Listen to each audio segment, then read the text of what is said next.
There's a new study that finds artificial sweeteners could put users at risk for diabetes. All right, there's artificial sweeteners in yogurt. There's artificial sweeteners in your Diet Coke. And a lot of people like us put it in our tea.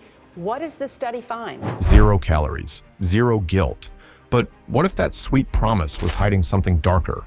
We've been told it's harmless, that sugar is the villain, and these chemical replacements are our salvation. That a packet of pink, yellow, or blue can satisfy your cravings without the consequences. No weight gain, no blood sugar spikes, no downside. At least that's the story we were sold. But stories, especially sweet ones, are often coated in something sticky. And behind the slick advertising, the smiling nutritionists, and the catchy slogans, there's a bitter truth that's been carefully buried. Artificial sweeteners weren't born out of health. They were born out of war, out of lab accidents, out of economic convenience. And once the food industry realized just how addictive these molecules were, how they could keep you hooked, make you hungrier, and cost pennies to produce, there was no turning back. Today, they're everywhere. In your coffee, in your toothpaste, in your protein bars, yogurt, salad dressing, even your vitamins. But the questions they raise, they've been quietly silenced. What happens when you consume something thousands of times sweeter than sugar every single day? What happens to your brain chemistry, your hormones, your gut?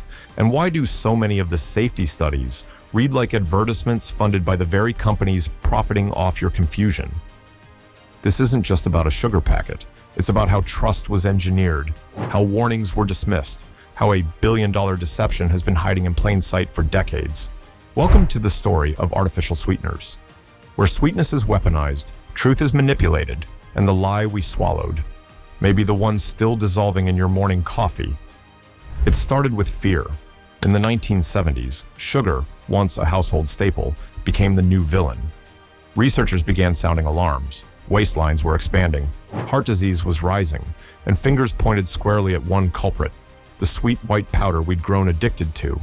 The public, panicked, needed an answer, a solution.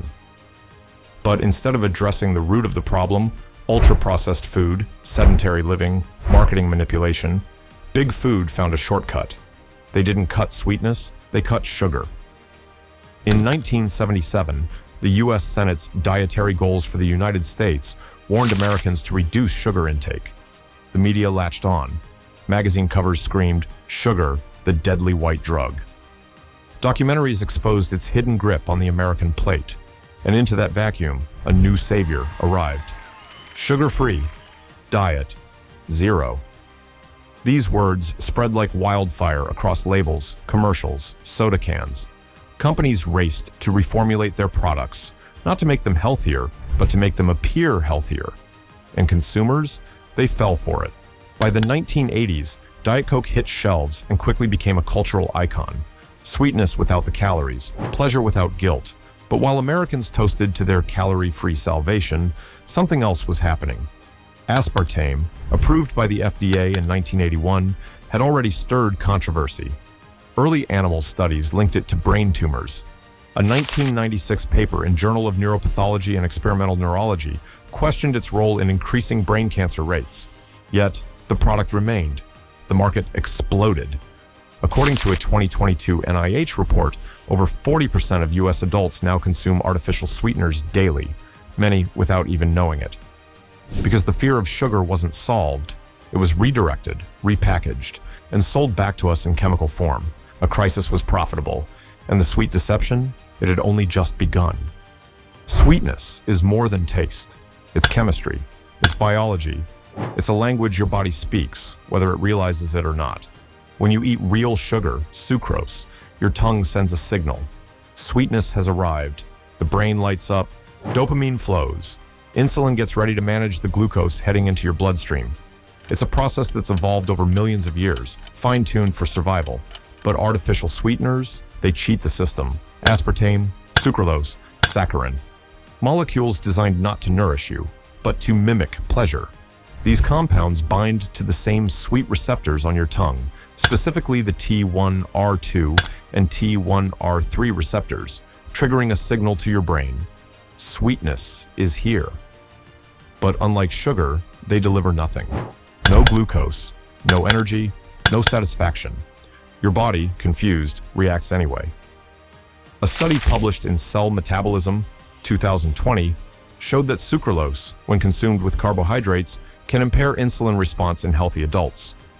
Another report from the Yale Journal of Biology and Medicine highlighted how artificial sweeteners may increase appetite, not reduce it, because your brain was promised a reward, and when that reward never comes, it asks for more. You crave, you snack, you reach again, not out of hunger, but out of biochemical betrayal. And while these sweeteners may boast 0 calories, their metabolic impact is far from zero. Some studies suggest they can alter gut microbiota. Others show they still spike insulin in certain individuals. The sweetness isn't innocent. It's synthetic. It's hollow. It's designed to hack your taste buds without your permission. And like any good lie, it's close enough to the truth to fool you, but far enough to hurt you. It wasn't meant to be sweet. In 1965, a chemist at G.D. Searle was working on an anti-ulcer drug. He licked his finger to turn a page and tasted something shockingly sweet. That compound was aspartame, 200 times sweeter than sugar with barely a calorie. It was a goldmine, a chemical miracle. But miracles often come with a price, and aspartame's journey to your diet soda wasn't smooth. It was paved with lawsuits, cover-ups, and controversy. In the late 1970s, the FDA's own scientists raised red flags. Multiple animal studies linked aspartame to brain tumors. A 1977 FDA task force found Searle's testing methods to be manipulated and unreliable. The agency even referred the case to the U.S. Attorney's Office for criminal investigation. But something changed. In 1981, Ronald Reagan took office, and within weeks, a new FDA commissioner, Arthur Hull Hayes, approved aspartame for use in dry foods. Later, in 1983, it was cleared for carbonated beverages. That same year, Hayes resigned after accepting a job at Searle's PR firm. Coincidence, or chemical capitalism at its finest? Since then, aspartame has been linked to a wide range of side effects. A 1993 study in Headache, the Journal of Head and Face Pain, found that some individuals experienced migraines after consuming aspartame. Other reports mention dizziness, memory loss, mood swings, even seizures. Yet, it remains legal, labeled as safe, defended by studies often funded by the very companies that manufacture it. In 2023, the World Health Organization classified aspartame as possibly carcinogenic to humans. But that warning, buried beneath corporate rebuttals and carefully worded statements. This isn't just a sweetener. It's a synthetic chemical born in a lab, whispered into your food, and swallowed under the illusion of safety. The question isn't whether it's dangerous. The question is, why did they fight so hard to keep it in your diet? Before aspartame, there was saccharin. It was the original sugar substitute. Born in a lab in 1879, saccharin was discovered, like many sweeteners, by accident. A Johns Hopkins chemist failed to wash his hands before dinner. What he tasted changed everything. By the time World War I hit, sugar was scarce. Saccharin filled the void, cheap, concentrated, easy to store. By World War II, it had earned a permanent place in pantries and rations alike, a wartime necessity turned household staple. But then, the science caught up. In 1977, a Canadian study linked saccharin to bladder tumors in lab rats. The U.S. National Cancer Institute confirmed the findings. Male rats fed high doses developed cancer. The FDA moved fast. They proposed a ban, but the backlash, fierce, immediate. Over 1 million protest letters poured into Congress. Consumers didn't want to give up their harmless pink packets. And so, instead of a ban, saccharin was slapped with a warning label. This product contains saccharin, which has been determined to cause cancer in laboratory animals. It stayed that way for 2 decades, but by 2000, the warning vanished. Saccharin was delisted from the National Toxicology Program's report on carcinogens. Industry lobbyists celebrated. Manufacturers breathed a sigh of relief. The studies they claimed didn't apply to humans. The rat data was dismissed, but the economics, they remained intact. Saccharin was cheap, far cheaper than sugar.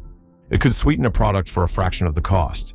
It didn't spoil, it didn't ferment, it didn't feed bacteria, it just lingered in soft drinks, in candy, in toothpaste, in your body.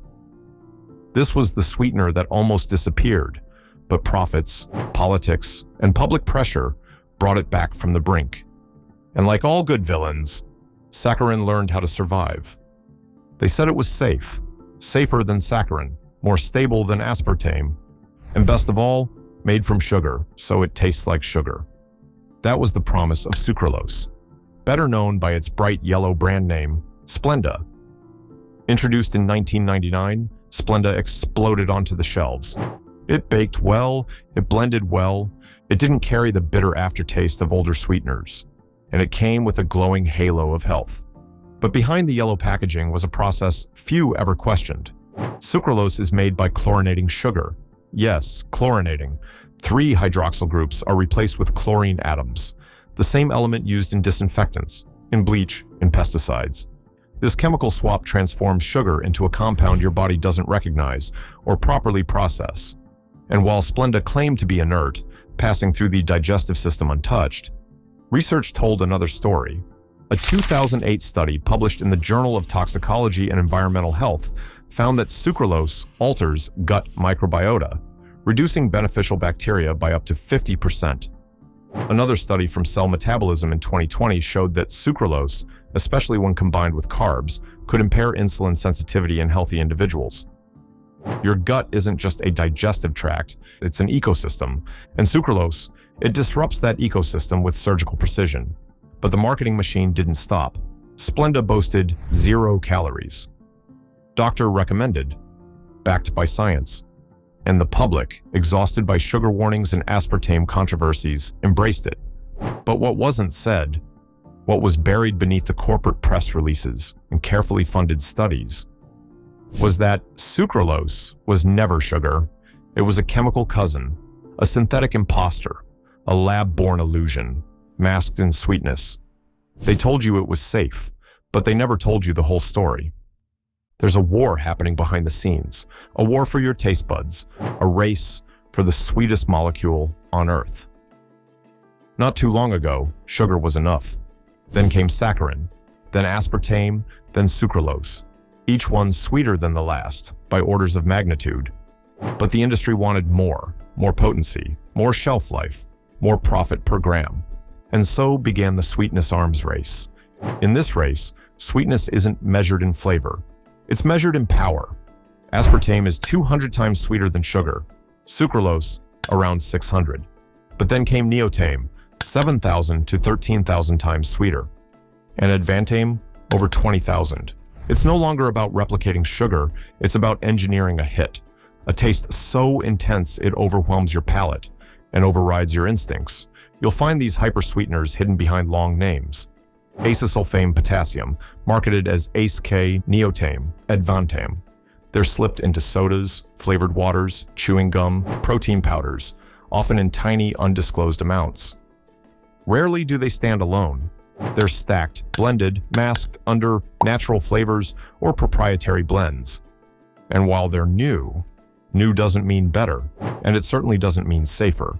Acesulfame potassium has been linked to potential carcinogenic effects in animal studies. A 2000 review published in Environmental Health Perspectives called for further research into its long-term impact. Advantame, approved in 2014 with limited data. But already in your food, the newer the molecule, the fewer the studies. The less we know, the more we assume. And yet, these compounds are cleared, labeled safe, and pushed onto shelves faster than questions can be asked. This isn't innovation, it's escalation. Because in the sweetness arms race, there are no winners, only consumers, who never knew they were drafted.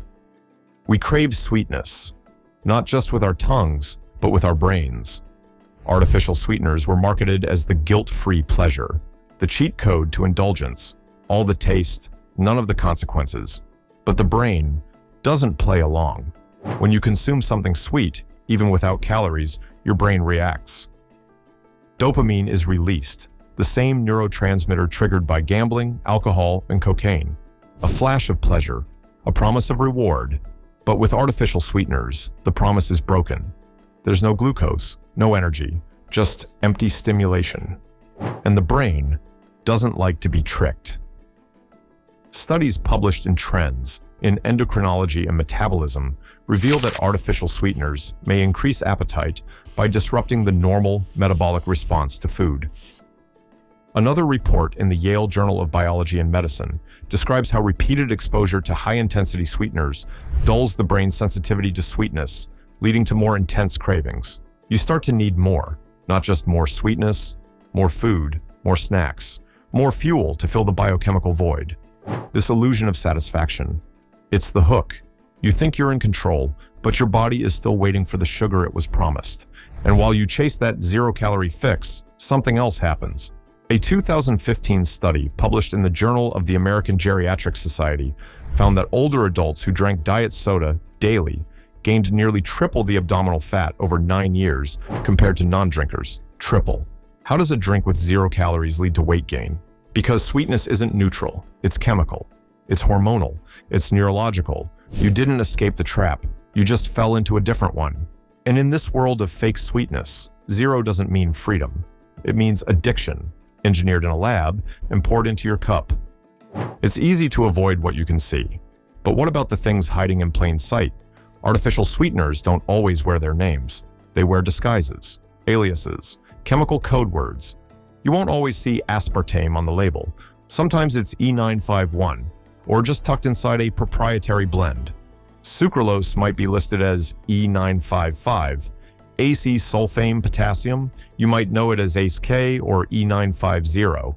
And that's just the beginning. You'll find these sweeteners in diet sodas, of course, but they're also buried in places you'd never expect. Protein bars, yogurts, granola, ketchup, salad dressing, cough syrup, children's chewable vitamins, even toothpaste. And because these ingredients are used in such small amounts, they often avoid clear labeling. Sometimes they're grouped under umbrella terms like flavoring or sweetener blend. And if a product uses multiple sweeteners, each below the threshold of concern, it may not need to list the actual quantity of any one of them. That's not an accident. It's a loophole, one created and protected by regulatory silence. According to the FDA's Code of Federal Regulations, some ingredients classified as generally recognized as safe, or GRAS, don't require pre-market approval. And guess who gets to decide whether an ingredient qualifies? The manufacturer. A 2010 report from the Government Accountability Office revealed that the FDA doesn't even track all GRAS self-determinations, meaning countless additives, including sweeteners, enter the food supply with minimal oversight. So, when you think you're avoiding artificial sweeteners by skipping the diet soda, you might still be getting dosed. Because in the processed food world, truth isn't always on the label. And sweetness has learned how to hide. In a world driven by margins and marketing, artificial sweeteners are a dream come true. They're cheaper than sugar, sweeter than sugar, and more addictive than anyone's willing to admit. For big food, this isn't just about flavor, it's about control. Control over your cravings, control over your choices, control over your wallet. 1 gram of aspartame can replace 200 grams of sugar. 1 drop of sucralose can sweeten an entire liter of soda. That's less cost, more product, and a longer shelf life. Now add in the magic word, sugar-free. It's a label that sells, it reassures, it seduces. Consumers, desperate to make healthier choices, reach for these products without reading the fine print. Diet yogurts, low-carb snacks, zero-calorie energy drinks, they all ride the same wave of engineered sweetness, marketed as guilt-free, consequence-free indulgence. But behind that branding is a carefully curated illusion. Many of the safety studies that defend artificial sweeteners are funded, directly or indirectly, by the companies that stand to profit. A 2016 analysis published in PLOS One found that industry-funded studies on sugar-sweetened beverages were 5 times more likely to show no link to obesity or diabetes than independently funded ones. The same playbook is used for artificial sweeteners. Studies downplay risks, highlight short-term benefits, ignore long-term consequences, because it's not about science, it's about optics. It's about keeping the public calm while keeping profits high. Artificial sweeteners aren't just a food additive, they're a business model, a marketing tool, a chemical leash. And the more you crave them, the more they win. Because nothing tastes as profitable as fake sugar disguised as health. They're smaller, they're younger, they're easier to shape, and the food industry knows it. Children have become the new target in the war for sweetness, not just in candy and soda, but in school lunches, in breakfast cereals, in juice boxes, flavored waters, and even gummy vitamins. Parents see sugar-free and breathe a sigh of relief, but what they're really buying is a chemical cocktail, marketed with cartoon mascots and nutrition labels that blur the truth. Artificial sweeteners like sucralose and acetylsulfame potassium are showing up in foods made for toddlers, and most parents don't even know they're there. A 2020 study published in the Journal of the Academy of Nutrition and Dietetics found that over 25% of children in the US consume low-calorie sweeteners on any given day, many through processed snacks and drinks. And the younger the child, the harder it is to escape. But what does this exposure mean? Children's brains are still developing, their gut microbiome is still forming, and their taste preferences are being programmed in real time. When sweetness is artificially amplified, without real nutrition, it teaches the body to crave intensity, not balance. Researchers from the National Institutes of Health warn that chronic exposure to artificial sweeteners in childhood may disrupt cognitive development, metabolic regulation, and appetite control. We're not just raising kids who prefer sweet foods. We're raising kids who depend on them. The long-term consequences? We're only beginning to understand them. But the early signs, rising childhood obesity, early onset insulin resistance, behavioral disorders, can't be ignored. This isn't just a health issue, it's an experiment, one with millions of children as test subjects.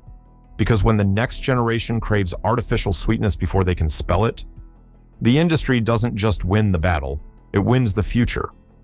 It's been called the second brain, a neural network of 100 million cells lining your gut, controlling more than digestion, affecting mood, memory, immunity, and even instinct. Your gut doesn't just process food, it speaks. And for decades, it's been trying to tell us something isn't right. Artificial sweeteners, once praised for skipping the bloodstream, are now known to collide with the microbiome, the trillions of bacteria that keep your body in balance, fed not by sweetness, but by substance. And when you feed them chemicals instead, you shift the ecosystem, you disrupt the balance. A 2014 study published in Nature sent shockwaves through the scientific community. It found that mice fed artificial sweeteners, including saccharin and sucralose, developed glucose intolerance. The cause? A dramatic alteration in their gut bacteria. Another study in cell metabolism revealed that sucralose exposure changes the microbiota in ways that impair insulin signaling, even in healthy adults. And aspartame. Researchers from Frontiers in Microbiology reported that it too can disturb microbial balance, promoting inflammation and metabolic stress. These aren't fringe studies, they're peer-reviewed, replicated, and largely ignored because the FDA's approval doesn't require long-term gut impact studies. It focuses on toxicity, not subtle biological shifts. It listens to dosage, not disruption. But your body knows. It reacts in bloating, in cravings, in brain fog you can't explain. The sweetener didn't just vanish into your stomach. It rewrote the script inside your gut. And your gut, it remembers. It remembers every artificial promise, every zero-calorie illusion, every time it was silenced. And maybe it knows better than the agencies tasked with protecting it, because in the war between science and instinct, sometimes the body speaks before the data does, and this time, it's screaming. The world is waking up, one country at a time. In Europe, saccharin was banned for years. In Canada, cyclamate never made it back after being pulled in 1969. Japan restricts aspartame. The UK raised alarms. France banned its use in children's products.